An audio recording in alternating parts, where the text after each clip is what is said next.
నేను చాలా సందర్భాల్లో చెప్తా ఉంటా, మా జర్నలిస్ట్ స్థాయి ఖాళీ వాట్సాప్లో వచ్చిన మెసేజ్లు మాత్రం చదివేసి తను ఒక గొప్ప జర్నలిస్ట్గా ఫీల్ అయిపోతుంటాడని చెప్పేసి ఇప్పుడు ఒక వీడియో చేసుకొచ్చాడు. కొడాలి నాని ఆరోగ్యానికి సంబంధించి తను ముంబై ఎందుకు వెళ్లాల్సి వచ్చింది, హైదరాబాద్లోనే ట్రీట్మెంట్ చేయించుకుంటే అయిపోయేది కదా, ముంబై వరకు ఎందుకు వెళ్ళాడంటే తన ఆరోగ్య పరిస్థితి బాగాలేదు. ఒకవేళ ఎవరైనా సరే కావాలని ఏదైనా చేసే అంటే డైరెక్ట్గా ఏమీ చేయలేనప్పుడు ఈ విధంగా ఏదైనా చేసి చంపేసే ప్రయత్నం చేయొచ్చేమో, అందుకని చెప్పేసి సన్నిహితులు ఒప్పుకోలేదు. సన్నిహితుల బలవంతంతో కొడాలి నాని ముంబై వెళ్ళిపోయాడని చెప్పేసి మాట్లాడుతున్నారు. పైగా చివరలో ఇది ధృవీకరించని అంశం, అంటే ధృవీకరించని సమాచారం, అంటే ఆ సమాచారం నిజమో కాదో తెలీదు, వీడు మాత్రం వీడియో చేసాడు. ఇక్కడ మనం అలా చేయకూడదు కదా కూడా సాయి. ఇప్పుడు కొడాలి నాని చచ్చిపోవాలని చెప్పేసి ఎవడో కోరుకుంటా, మేమైతే అస్సలు కోరుకుంటా, వాడైతే బతుకుండాలని అనుకుంటున్నాం. ఆడికి ఆయుష్ ఎంతవరకు ఉందో 100 ఏళ్ళు ఉంటే 100 ఏళ్ళు కూడా కొడాలి నాని వ్యక్తి పోకూడదు, ప్రాణాలతో బతికే ఉండాలి. ఒక వ్యక్తి చనిపోవాలని చెప్పేసి మేము కోరుకుంటలేదు, ఆడు బతికే ఉండాలి. ఆడు బతికే ఉండాలి, బతుకున్నంతసేపు కుక్కలా అలా ఉండాలి, అంతేగాని మొరక్కూడదు. మా కోరిక అది. ఆడు పోవాలని చెప్పి మేము కోరుకుంటా. ఏ రోజు ఎవడు అనుకోవాలి అసలు కొడాలి నాని పోవాలి చచ్చిపోవాలని చెప్పి మేము అనుకోవాలా.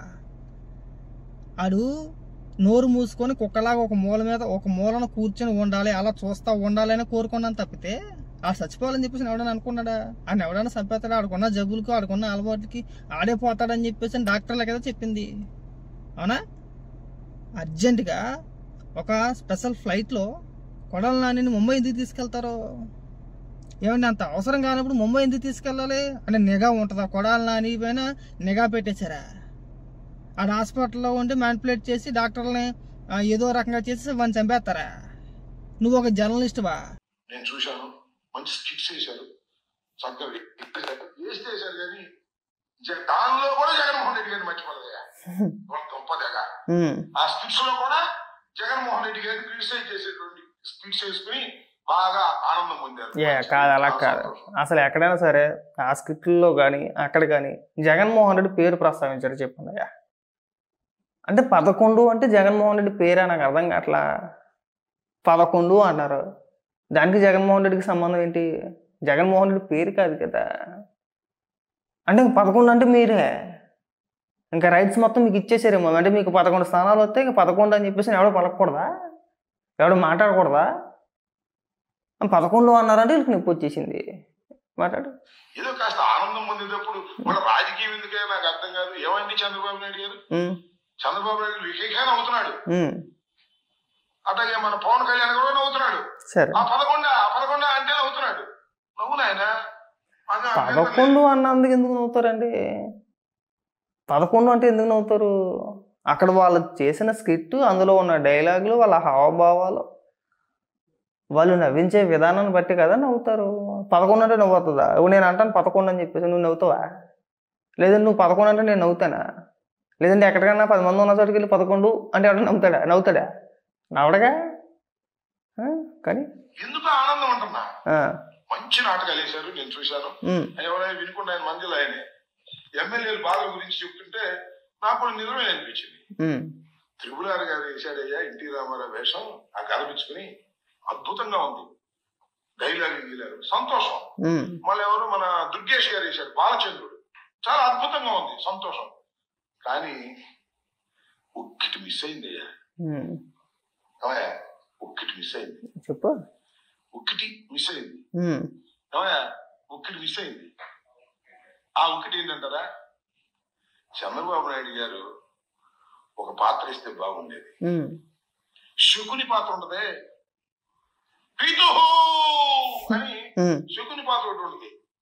అసలు మీరు ఊహించండి, మన త్రిపురారి గారు దుర్యోధనుడి పాత్రకి ఎంత చక్కగా ఈ మొండల ముఠా కూర చెప్పాలా ఎవరు ఏ పాత్ర వేయాలని చెప్పేసి అని.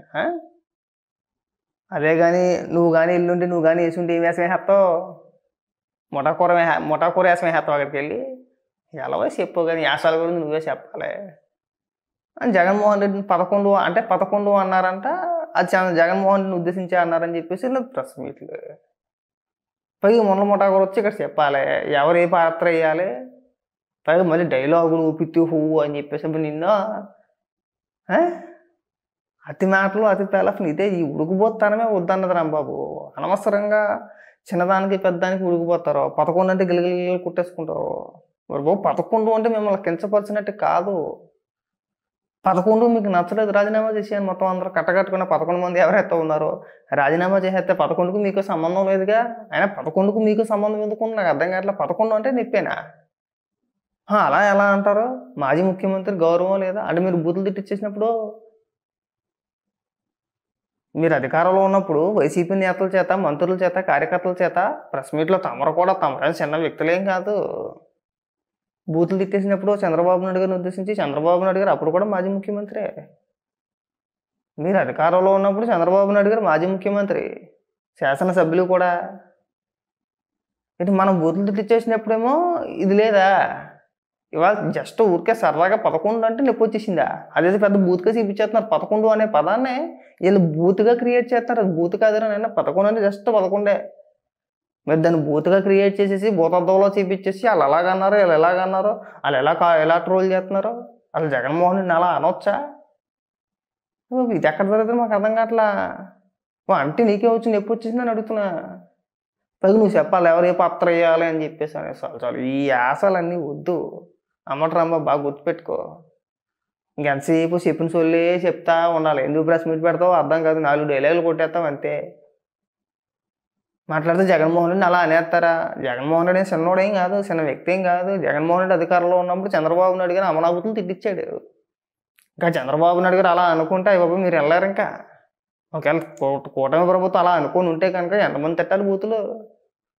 పవన్ కళ్యాణ్ గారిని బూతులు తిట్టించలేదా? చంద్రబాబు నాయుడు గారిని బూతులు తిట్టించలేదా? ఇళ్లలో ఉన్న ఆడవాళ్ళు కూడా బూతులు తిట్టించారు కదా. అవి ఎక్కిరించేసాడు అలా మనం. పై ఇక్కడికి వచ్చి ఏదో నీతులని మనం చెప్పేయాలి. 11 అంటే మమ్మల్ని అన్నారు, మిమ్మల్ని అనలేదురా బాబు. 11 అంటే మీరు కాదు. 11 జస్ట్ మీకు వచ్చిన సీట్లు 11 అంతే. ఆ 11 రైట్స్ మొత్తం మీకు ఇచ్చేయలేదు కదా. ఆ సాక్షులు కూడా అలాగే ఎడుతారు. కొంతమంది మేధావిని తీసుకొచ్చారు. ఆడెవడో పాషణ ఎవడో ఉంటాడు. ఆడంగా అయ్య బాబు ఇది ఎక్కడ ఘోరం, బాబు ఇది ఎక్కడ ఘోరం అంటే బూతులు తిట్టించేసినప్పుడు అది ఘోరం కాదు. అంటే దృష్టిలో ఏంటంటే నువ్వు ఎవరినైనా సరే ఏ వ్యక్తినైనా సరే పచ్చి బూతులు అమనాబూతులు లకారాలతో సంబోధించేసి వాళ్ళు ఇళ్లలో ఉన్న ఆడవాళ్ళకి అక్రమ సంబంధాలు అంటగట్టేసి పిల్లల్ని అది ఇది చేసేస్తామని చెప్పేసి అంటే వాళ్ళ దృష్టిలో సంస్కారవంతమైన భాష. జగన్మోహన్ రెడ్డి ముఖ్యమంత్రిగా ఉండగా అసెంబ్లీలో బూతులు మాట్లాడేశారండి. అసెంబ్లీలో ఈ పూట కూడా ఏం తక్కువ కూడా ఏం కాదు. ఇప్పుడు ఏదో వచ్చి నీతి ఉపన్యాసాలు చెప్తున్నాడు. కానీ జోగి రమేష్ ఏమో రఘురామకృష్ణరాజు గారిని ఎదవా అనేసాడు అసెంబ్లీలో. పోరంబోక ఎదవా అని చెప్పేసి అసెంబ్లీలో మాట్లాడాడు.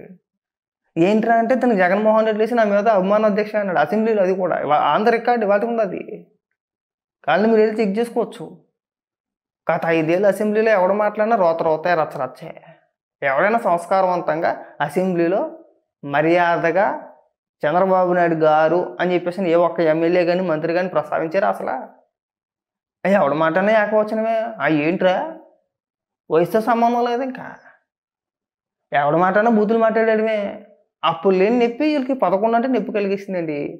10 మందికి నీతులు చెప్పేస్తున్నారు, 10 మందికి పాఠాలు చెప్పేస్తున్నారు. వాళ్ళలాగా వీళ్ళలాగా ఈ అంబటరాంబాబు ఒకడో లేదంటే సాక్షిలో ఒక మేధో ఒకడో అది చెప్పాను కదా 6 కోట్ల పాష అని చెప్పేసి అబ్బాయి ఇంకేం లేదు. ఇంకా జగన్మోహన్ రెడ్డి అమ్మనాబూతులు తిట్టేసినట్టు నవ్వకూడదా? చంద్రబాబు నాయుడు గారు నవ్వకూడదా? పవన్ కళ్యాణ్ గారు నవ్వకూడదా? వాళ్ళ మనుషులు కదా వాళ్ళకి నవ్వు రాదా? అంటే అది అవమానించినట్ట. 11 అంటే జగన్మోహన్ రెడ్డిని అవమానించినట్ట. అవమానించినట్టు ఎందుకు అవుద్ది? అవమానం ఎందుకు వద్దా? నాకు అర్థం కావట్లా. మీరు మేధావులే. నిన్ను తీసుకెళ్ళి అందులో కూర్చోబెట్టేసి నీ చేతి మాట్లాడిపించాడు. వాళ్ళేమో అక్కడ నీతులు చెప్పడం. అసలు గడిచిన 5 ఏళ్లలో అసలు ఎవడో బూతులు మాట్లాడినట్టు, చంద్రబాబు నాయుడు గారిని ఎవడు బూతులు తిట్టలేనట్టు, అసలు బూతు పదం అంటే ఏంటో జగన్మోహన్ రెడ్డికి తెలియనట్టు, ఎవరి చేత తిట్టించలేనట్టు 5 ఏళ్ళు తన కార్యకర్తల చేత నాయకుల చేత అయ్యి బాబు ఇప్పుడైతే స్కిట్ల రూపంలో 1, 2 ఛాన్స్ దొరికింది కాబట్టి బయట ఎలాగా మాట్లాడినారో ఏదైనా ప్రెస్ మీట్లో ఒక మాట అన్నా కానీ మళ్ళీ పార్టీ ఆఫీస్ నుంచి మళ్ళీ ఫోన్లు వచ్చేస్తే పార్టీ అధిష్టానం ఒప్పుకోదని చెప్పేసి అవకాశం దొరికింది కదని చెప్పి చిన్న స్కిట్ చేశారు. అది కూడా ఎక్కడక్కడ పేరు ప్రస్తావించాల గిలగిలగిల కొట్టేసుకుంటారు దానికి. అప్పుడు ఏడుపులు పెడబొబ్బులు. ఈ యుద్ధం అంబటరాంబాబు గారు గుర్తుపెట్టుకుని బాగా. నువ్వు 10 మందికి పాఠాలేం చెప్పొద్దు కానీ కర్మ అనుకోవాలంతే. జగన్మోహన్ రెడ్డి తిట్టించేసేట్రా కానీ వీళ్ళు మనం తిట్టట్లేదు, గేలి చేస్తున్నారని చెప్పేసి అని అనుకోవాలి.